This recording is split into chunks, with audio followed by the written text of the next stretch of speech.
Ramkumari from KSR College of Arts and Science for Women, Department of Mathematics. Now let's see the Unit 3, 4, 5 in Functional Analysis.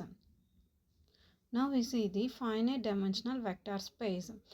Finite dimensional vector space or vector spaces over real or complex field which are spanned by a finite number of vectors in the basis of a vector space. Let V of f be a vector space over field f,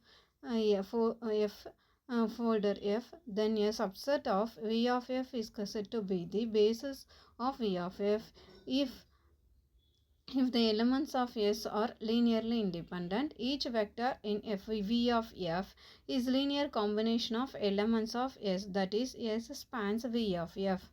Then next we see the eigenvalue. The eigenvalue is a scalar that is used to transform the eigenvector. The basic equation is Ax equal to lambda x.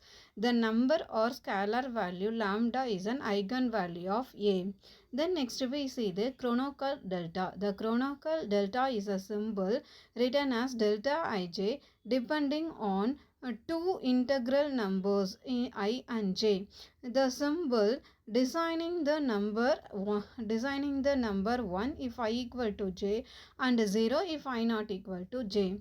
Next we see the definition of similar matrix. Two matrices A and B are said to be similar if the matrix P exists such that AP equal to BP or P inverse equal to A, P inverse AP equal to B. This can be thought of the same linear transformation with regular or regular to different phases. We will explain this in different manner. Then we see the resolvent set. The spectrum of a given linear operator is often defined as the denoted as, and its complement is called the resolvent set. Then we see the Banach algebra. The Banach algebra is associative algebra over the real or complex numbers that at the same time it is also a Banach space, that is normed space, that the complex in the metric space reduced by the norm. This norm is required to satisfy. The Banach algebra are often grouped into three classes: function algebra, group algebra and operator algebras. Next we see the resolvent set. Given any complex Banach space X, the Fredholm resolvent set rho of T of an operator T belongs to L of X consists of all lambda belongs to C for which I minus lambda T has an inverse in L of X. In the setting of integral equation, the Fredholm resolvent is defined by f of lambda equal to T of lambda minus I minus lambda T whole inverse. Then we see the resolvent equation. The resolvent equation is defined as I minus lambda T whole inverse equal to 1 plus lambda f of lambda.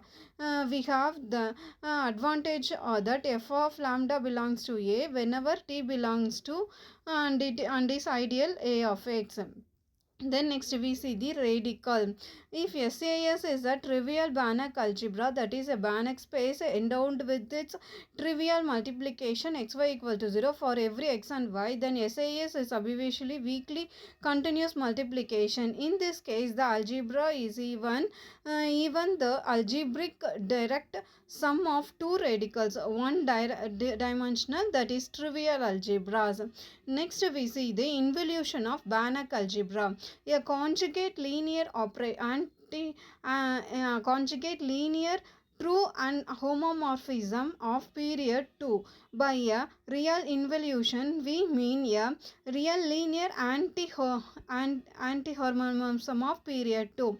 We turn our attention first to the theory of real linear involutions, a commutative Banach algebra, sigma of m equal to f star. Then next we see the projection. An idempotent operator P satisfy f of x equal to P of f into x I minus P f of x by P for all f belongs to x. Next we see the important statement Gelfand theorem. An arbitrary C-star algebra is isomorphically isometric to C-star subalgebra of bounded operators on a Hilbert space. Thank you.